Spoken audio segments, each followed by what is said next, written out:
तो कहानी की शुरुआत में जिया नाम की लड़की को दिखाते हैं जो कि अपने पापा ली के साथ रहती है। जिया की माँ की बचपन में ही मौत हो चुकी थी, अपने बचपन में नहीं, जिया के बचपन में। उसको उसके पापा ली ने खुद ही पाल पोस के बड़ा किया था। सुबह सुबह ली अपनी बेटी को स्कूल के लिए ले जा रहा था। रास्ते में वो उसे ज्ञान दे रहा होता है कि अच्छे से पढ़ो और एग्जाम में अच्छे मार्क्स लेके आओ। जिया हमेशा से चाहती थी कि उसके पास एक डॉग हो, क्योंकि उसके सारे दोस्तों के पास डॉग था। इसके जवाब में पापा ने कहा कि हमारी सिचुएशन उन लोगों जैसी नहीं है बेटा, डॉग तो तुम्हें शादी के बाद मिलेगा। वाह क्या जोक मारा है। फिर उन्होंने उसे समझाया कि डॉग सिर्फ खेलने के लिए नहीं होता, उसका ध्यान भी रखना पड़ता है, जैसे मैं तुम्हारा रखता हूँ। ये पापा तो सैवेज है। इस पे जिया ने कहा वो स्कूल से आने के बाद उसका ध्यान रख लेगी। ली ने कहा कि मैं इस बारे में सोचूंगा, और फाइनली वो उसे डॉग दिलाने के लिए रेडी हो गया।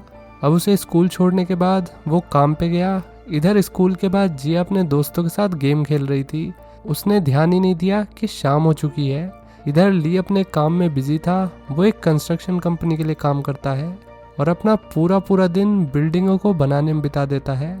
उसने जिया को मैसेज करके जल्दी से घर आने को कहा, क्योंकि उसका भी घर आने का टाइम हो रहा था और उसे घर में घुसते ही चाय चाहिए। मैसेज देखते ही जिया वहाँ से तेजी से निकलती है। उसके दोस्त उसे मेट्रो तक छोड़ने आए, लेकिन अब आगे उसे अकेले ही जाना पड़ेगा। अब उसका स्टेशन आ गया और वो यहाँ से पैदल ही जाने लगी। हालांकि बाहर बिल्कुल अंधेरा हो चुका था और बारिश भी बहुत तेज़ हो रही थी। इसी बीच ली भी अपना काम ख़त्म करके घर आ गया। वो सोच रहा था कि जिया घर पे ही होगी, लेकिन उसका कमरा खाली था। फिर वो उसे आवाज़ देने लगा और पूरे घर में देखने लगा, लेकिन वो उसे कहीं नहीं दिखी। फिर उसने जिया को कॉल किया, लेकिन उसका कॉल सीधा वॉइसमेल पर जा रहा था। अब ली परेशान होने लगा। उसने जिया के दोस्तों को फ़ोन करके पूछा तो उन्होंने बताया कि उन्होंने जिया को मेट्रो तक छोड़ दिया था। ये सुन के ली के दिल की धड़कन तेज़ हो गई। वो जल्दी से स्टेशन की तरफ जाने लगा। वो रास्ते में अच्छे से देखते हुए जा रहा था, लेकिन लड़की का कोई अता पता नहीं। अब कई घंटे बीत गए और कहानी ने एक खतरनाक मोड़ ले लिया। कुछ लोगों ने नदी के किनारे एक बॉडी को तैरते हुए देखा। जल्दी वहाँ पे पुलिस आ गई।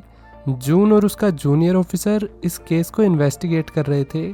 ऑफिसर जून ने देखा कि ये बॉडी किसी लड़की की है जो प्लास्टिक से बंधी हुई है।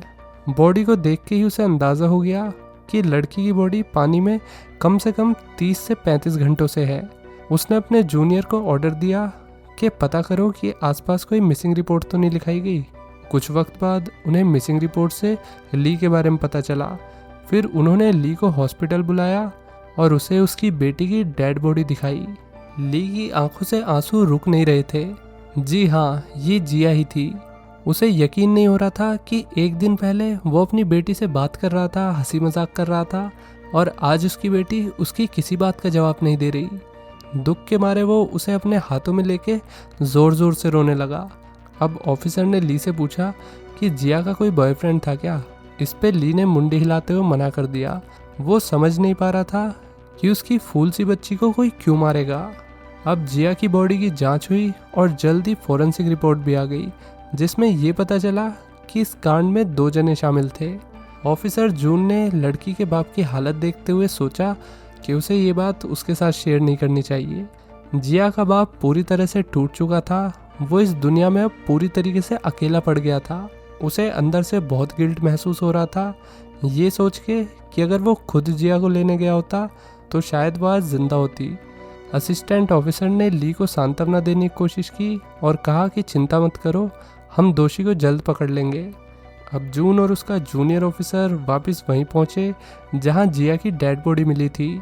खूनी ने ज़रूर उसकी बॉडी इस मकसद से पानी में फेंकी होगी कि वो किसी को ना मिले, लेकिन बॉडी गायब नहीं हुई, बल्कि तैरते हुए किनारे पे आ गई। जूनियर ऑफिसर कंफ्यूज हो रहा था। उसने कहा कि अगर इन कातिलों का कोई क्रिमिनल रिकॉर्ड नहीं हुआ तो इन्हें ढूंढना काफ़ी मुश्किल हो जाएगा, लेकिन वे इस केस को सॉल्व करने के लिए अड़िग थे। वे अब सीसीटीवी फुटेज खंगालने लगे। उन्होंने जिया को मेट्रो स्टेशन के सीसीटीवी में देख लिया। यही वो जगह थी जहां जिया को आखिरी बार देखा गया था। जल्द इनका ध्यान वाइट वैन पर गया जो स्टेशन के पास ही खड़ी थी और जिया के बाहर आते ही हरकत में आ गई। उन्होंने ड्राइवर के चेहरे की एक झलक भी देख ली। उस बंदे का नाम लियो था। अगले दिन पुलिस वाले उस जगह पहुंच गए जहां वैन पार्क थी। उन्हें लियो वहीं मिल गया जो वैन को साफ करने में बिजी था। सफाई करते हुए लियो को जिया का फ़ोन अंदर दिख गया और उसने तुरंत फ़ोन को अपने पास रख लिया। इससे हमें ये तो पता चल गया कि इस कांड के पीछे यही भाई साहब है। फिर पुलिस वालों ने लियो के बाप से कुछ सवाल किए क्योंकि वो वैन उसी के नाम पे थी और कभी कभी वो भी उसे ड्राइव करता था।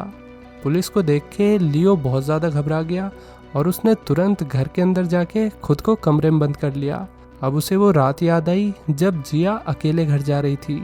लियो और उसके दोस्त वैंग और यू वैन में बैठे हुए थे और उन्होंने तभी जिया को वहाँ से जाते हुए देखा। उन्होंने मौके का फ़ायदा उठाते हुए गाड़ी जिया के पास लगा दी और फिर वैन से निकलकर उसके पास आ गए। एक ने उसे पीछे से पकड़ लिया, फिर उन्होंने उसे बेहोश कर दिया और वैन में ले आए। वे अब जिया को वैंग के घर ले आए और उसे बेड पर लिटा दिया। तभी लियो के बाप का फ़ोन आ गया जो उसे वैन वापस लाने के लिए कह रहा था। अब लियो को यहाँ से जाना पड़ेगा। हालांकि वो जिया को यहाँ अपने दोस्तों के साथ अकेला छोड़ के जाने में थोड़ा घबरा रहा था क्योंकि उसे अंदाज़ा था कि उसकी गैरहाजिरी में उसके दोस्त लड़की के साथ कुछ बहुत बुरा कर सकते हैं। लेकिन उसे जाना तो था ही। उसके जाने से पहले वोंग और यू ने कहा कि अगर कोई भी गड़बड़ हुई तो वो भी उनके साथ फंसेगा क्योंकि वही वैन ड्राइव कर रहा था। इसी बीच हम ली को देखते हैं जो सदमे से बाहर ही नहीं आ पा रहा। उसने ध्यान दिया कि वो वही मेट्रो ले रहा है जिसमें जिया ने अपना आखिरी सफ़र किया था। इधर लियो ने न्यूज़ पे देखा कि पुलिस को नदी किनारे एक लड़की की बॉडी मिली है। ये देखकर वो डर गया और तुरंत अपने दोस्त वैंग और यू के पास पहुंचा। उसके दोस्तों ने बिना किसी गिल्ट के कहा कि अगर वे जिया को जिंदा छोड़ देते तो वो उनको जेल भिजवा देती। जो कुछ हुआ उसे एक सीक्रेट रखने के लिए उन्होंने उसे मार दिया। उन दोनों को लियो पे भी गुस्सा आ रहा था क्योंकि वो उन्हें ऐसे देख रहा था जैसे उन्होंने कोई गलती कर दी है, जिसके चलते उन्होंने लियो की भी धुनाई कर दी। दोस्तों, ऐसे दोस्त होने से अच्छा है आप बिना दोस्तों के रह लो। लियो इस बोझ के साथ नहीं जी सकता था, इसलिए उसने कुछ एक्शन लेने का सोचा। उसने जिया का फ़ोन लिया और उसी नदी के पास पहुंच गया जहां जिया की बॉडी मिली थी। फिर उसने जिया के फ़ोन से उसके बाप को मैसेज किया कि तुम्हारी बेटी को वैंग और यू ने मारा है। उसने वैंग का एड्रेस भी मेंशन कर दिया और इस उम्मीद के साथ फ़ोन को नदी में फेंक दिया कि वो खुद अब पुलिस से बच जाएगा। इधर जिया का बाप ली बहुत से सवालों के साथ इधर उधर घूम रहा था। तभी उसके फ़ोन पे मैसेज आया जिसमें उसके सवालों का जवाब था। उसने तुरंत जिया के फ़ोन पे कॉल किया लेकिन कॉल नहीं लग रहा था। फिर वो वैंग के एड्रेस पर पहुंच गया जो मैसेज में मेंशन था। दरवाज़ा बंद था, हालांकि मैसेज में ये भी मेंशन था कि दरवाजे की चाबी कहाँ पे मिलेगी। फिर उसने चाबी ली और दरवाज़ा खोला। अंदर जाके वो घर को अच्छे से देखने लगा ताकि उसे कुछ सबूत मिल सके। उसी वक्त वैंग वहाँ पर आ गया। वो किसी से फ़ोन पे बात कर रहा था। ली दीवार के पीछे छुपा हुआ था। उसका दिल ज़ोरों से धड़क रहा था। घर में उसे जिया का बैग मिल गया जिससे ली का दिल दुख और दर्द से भर गया था और उसे ये भी कंफर्म हो गया कि उसकी बेटी को यही लाया गया था। तभी उसकी नज़र वैंग के कंप्यूटर पर पड़ती है और उसका दिल और ज़ोरों से धड़कने लगा जब उसने देखा कि वैंग अपनी डेस्क पे बैठ के उसकी बेटी की वीडियो देख रहा है जो वैंग और यू ने उसका रेप करते हुए शूट की थी। ली को भयंकर गुस्सा चढ़ रहा था और उसे ये भी पता था कि ये लोंडा सिर्फ 17 साल का है, इसलिए कानून भी इसका कुछ नहीं उखाड़ पाएगा। तो अब उसे खुद ही कुछ करना पड़ेगा। वो अब अचानक से वैंग के सामने आ गया और उस पर कूद पड़ा। दोनों के बीच फाइट स्टार्ट हो गई। गुस्से में ली ने एक बेसबॉल बैट उठाया और लड़के को तब तक मारा जब तक कि उसका खोपड़ा फूट नहीं गया। फिर उसने वैंग और यू की फ़ोटो उठा ली। उसने फिर वैंग का फ़ोन उठाया। फिर उसने यू को मैसेज भेजा कि अभी तो मैं टाउन से बाहर हूँ। फिर उसने अपने कपड़े बदले क्योंकि उसके कपड़ों पर खून लग गया था। इसके बाद जल्द ही पुलिस वैंग के घर आ गई क्योंकि लाश ज़्यादा वक्त तक छुप नहीं सकती। यहाँ पुलिस को वैंग की बॉडी मिली, साथ ही उसके कंप्यूटर में जिया का वो वीडियो भी।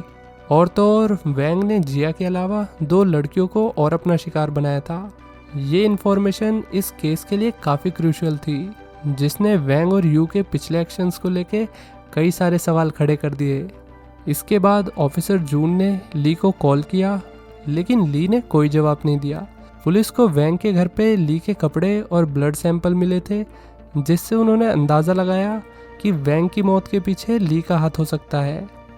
जून और उसकी टीम अब ली को ढूंढ रहे थे। उन्होंने जल्दी लियो को भी पकड़ लिया, क्योंकि उसकी वैन वहाँ पे खड़ी थी ना स्टेशन के बाहर। फिर लियो के थ्रू उन्हें यू के बारे में पता चला और यू के माँ बाप को बुलाया गया, जो कि काफ़ी अमीर लोग थे। जब उन्हें यू के कर्मकांडों के बारे में बताया गया तो पेरेंट्स का जवाब था कि यू एक बच्चा है, इस उम्र में ऐसी गलती अक्सर हो जाती है।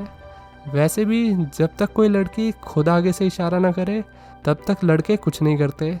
ऐसी घटिया बात कह के इन लोगों ने ऑफिसर का पारा बढ़ा दिया। अब यू के पेरेंट्स के जाते ही एक दूसरी लड़की का बाप भी वहाँ पर आ गया। वो चिल्लाने लगा ये कहते हुए कि तुमने मेरी बेटी को मार दिया। फिर लड़की के बाप ने बताया कि वैंग और यू ने उसकी बेटी को ब्लैकमेल किया था ताकि वो उनका सच किसी को ना बताए, और वो लगातार उसे टॉर्चर करते रहे, जिसके चलते लड़की ने छत से कूदकर खुद की जान ले ली। इसी बीच ली एक सुनसान सी जगह पर आ गया जहां उसने एक किराए का कमरा लिया। उसके पास वैंग की पेन ड्राइव थी, जिससे उसे पता लगा कि वैंग और यू ने पास के एक गैराज में एक लड़की के साथ बहुत बुरा काम किया था। गुस्से में उसने यू की तस्वीर ले ली और उसी गैराज में पहुंच गया। उसने मैकेनिक को फोटो दिखाई, लेकिन मैकेनिक ने उसके साथ कोई भी इंफॉर्मेशन शेयर करने से मना कर दिया। बिना पैसे दिए तो बिल्कुल नहीं। इस बात से ली को गुस्सा आ जाता है और फिर ली की वहाँ के एक वर्कर के साथ लड़ाई छिड़ गई। गलती से ली ने बंदूक चला दी, जो एक वर्कर के पैर में जा लगी। अब मामला गंभीर हो गया था। अब फाइनली वर्कर ने एक लोकेशन बता दी जहाँ यू अक्सर जाया करता था। अब ली ने जो कुछ किया था वो भी न्यूज़ पे आने लगा था। उसकी मकान मालकिन ने ये न्यूज़ देख ली और उसकी मदद करने का फैसला किया। जब ली यहाँ पे नहीं था तो वो उसके रूम में गई और उसके लैपटॉप में वे वीडियो देखने लगी, जिससे उसे सिचुएशन के बारे में और अच्छे से पता चल सके। अब ली भी वापस आ गया और कुछ लोग और वहाँ पर आए जो ली के बारे में पूछताछ कर रहे थे, लेकिन लड़की ने मना कर दिया और कहा कि उसकी बिल्डिंग में कोई नया बंदा रहने नहीं आया। अब लड़की ने ली से कहा कि उसे कानून को अपने हाथ में नहीं लेना चाहिए, पुलिस खुद ही मुजरिमों को पकड़कर सज़ा दे देगी। उसने ली को सरेंडर करने के लिए कहा। इस पे ली ने कहा कि अगर उसने अभी कुछ नहीं किया तो हो सकता है कि पुलिस गुनहगारों को पकड़ ले और जेल भी भेज दे, लेकिन कुछ टाइम बाद वे छूट जाएंगे नाबालिग होने के चलते। फिर उनकी शादी होगी, बच्चे होंगे और वे अपनी ज़िंदगी अच्छे से बिताएंगे जैसे कि कुछ हुआ ही ना हो। और इस सब में मेरी बेटी की ज़िंदगी ख़त्म हो गई, इसलिए मैंने एक को तो निपटा दिया और अब दूसरे का नंबर है जिसका नाम यू है। इधर पुलिस को वैंग और यू की एक वीडियो मिली जिसमें साफ दिख रहा था कि यू एक लड़की के साथ बदतमीज़ी कर रहा है और होटल का नाम भी दिख रहा था। वैंग और यू अक्सर वहीं जाया करते थे, तो पुलिस ने यू के खिलाफ अरेस्ट वारंट निकलवा दिया। इधर ली को भी अपना बदला लेना था। उसे मैकेनिक से उस होटल का नाम पता चल गया था, इसलिए वो होटल के लिए निकल गया। उसके साथ उसकी मकान मालकिन भी जाती है। अब वो पुलिस से बचते बचाते होटल पहुंच गया और एक जगह पे जाके छुप गया। उसके हाथ में गन भी थी। वो वहाँ पे छुप के यू का इंतज़ार करने लगा। इसके बाद पुलिस भी यहाँ पे आ गई। उन्हें होटल में यू नहीं मिला, लेकिन एक लड़की मिली जो बहुत डरी हुई थी। उसने बताया कि यू उसे टॉर्चर करता था और उसकी वीडियो बनाता था। जूनियर ऑफिसर ने लड़की के पेरेंट्स को कांटेक्ट करने के लिए कहा। तभी लड़की ने बताया कि यू ने उसे धमकी दी थी कि अगर वो किसी को कुछ भी बताएगी तो वो उसका वीडियो ऑनलाइन डाल देगा। तभी उसके पास यू का फ़ोन आया और उसने एकदम से उसे चिल्ला के बता दिया कि पुलिस यहाँ पे आई है। यू फिर अपनी KTM पर बैठकर यहाँ से निकलने लगा, लेकिन ली अपनी गन के साथ उसके इंतज़ार में तैयार बैठा था। गोली चली, लेकिन यू को न लग के उसकी बाइक को लगी और वो गिर गया। अब यू जंगल में भागने लगा। ली भी उसका पीछा कर रहा था। पुलिस ने भी ली को देख लिया और फिर उसने उसको पकड़ने के लिए अपने आदमी भेज दिए। पुलिस को देखते ही ली वहाँ से भागने लगा। जून ने उसे रुकने के लिए कहा, लेकिन वो ये कहते हुए भागता रहा कि उसने मेरी बेटी के साथ बहुत गलत किया है, मैं उसे ज़िंदा नहीं छोड़ सकता। उसने कहा कि अगर मैंने एक्शन नहीं लिया तो कानून उसे सज़ा देने के लिए कुछ नहीं करेगा और वो बच जाएगा। जून को अब अपनी ड्यूटी और सही और गलत में से एक चुनना था। उसने फिर ड्यूटी को नहीं चुना और ली को यहाँ से जाने दिया। इसके बाद जून अपने जूनियर से बात कर रहा था। उसने उसे 3 बच्चों की बात बताई, जिसमें से 2 ने एक को बुरी तरह मारा, जिसके चलते वो मर गया। बावजूद इस सब के भी उसके कातिल जल्दी जेल से छूट गए, क्योंकि वे उम्र में छोटे थे ना। ये बात जून को हमेशा याद दिलाती है कि जस्टिस सिस्टम अक्सर जस्टिस दिलवाने में फेल हो जाता है। इसके बाद लियो को यू ने कॉल किया और उससे कुछ पैसे मांगने लगा। उसने उसे आधी रात को उससे ट्रेन स्टेशन पर मिलने को भी कहा। लियो ने नर्वसली उससे कहा कि अभी तक उसने पुलिस को कुछ नहीं बताया। हालांकि पुलिस वहीं थी और उनकी पूरी बातें सुन रही थी। अगले दिन जून और बाकी ऑफिसर ट्रेन स्टेशन पर यू के आने का इंतजार करने लगे। ली भी एक गन के साथ पास में ही छुप गया। अब लियो यू को पैसे देने आ गया। तभी पुलिस उसे अरेस्ट करने के लिए आगे बढ़ी, तो उसने यू की गर्दन पर चाकू रख दिया और फिर मौका मिलते ही यहाँ से भागने लगा। जल्द ही ली ने उसे पकड़ लिया और उसके सीने पे अपनी गन रख दी। वो ली से माफ़ी मांगने लगा और सारा बिल बैंक पे फाड़ने लगा, लेकिन ली उसे माफ़ नहीं करने वाला। जून ने ली को गन नीचे करने के लिए कहा, लेकिन गुस्से में ली ने ट्रिगर दबा दिया और यू की आंख फोड़ दी। इसके रिस्पॉन्स में पुलिस ने भी ली को गोली मार दी। यू जिंदा था, लेकिन उसकी एक आंख खराब हो गई थी। 1 साल बाद ऑफिसर जून और उसका जूनियर ली के मेमोरियल पर जाते हैं उसे श्रद्धांजलि देने। फिर जून ने एक पेरेंट होने के चैलेंजेस के बारे में बात की। अपने बच्चों को अगर सही चीज़ें नहीं सिखाई तो वे किसी और के बच्चों को चोट पहुंचा सकते हैं। दोस्तों, ये फिल्म जस्टिस सिस्टम पे सवाल खड़ा करती है, जिसमें क्राइम करने के लिए उम्र का लूप होल दिया गया है। दोस्तों, मेरी ये बात किसी को बुरी भी लग सकती है, लेकिन ज़रा याद करो कि जब आप स्कूल में थे तब आपने ज़्यादा बुलिंग और बदतमीज़ी सही थी, या स्कूल से निकलने के बाद? मोस्ट प्रोबेबली स्कूल में। कहने का मतलब ये है कि हर बच्चा शरीफ नहीं होता। इवन स्कूल में एक से एक हरामी बच्चे मिल जाएंगे। तो 18 से कम का बंदा नाबालिग है और वो छोटा है, उसमें इतना दिमाग नहीं है कि वो क्राइम कर सके, या उसने कोई क्राइम किया है तो उसे सुधार गृह भेजकर छोड़ दिया जाए, ये सब चीज़ें अपने आप में गलत है।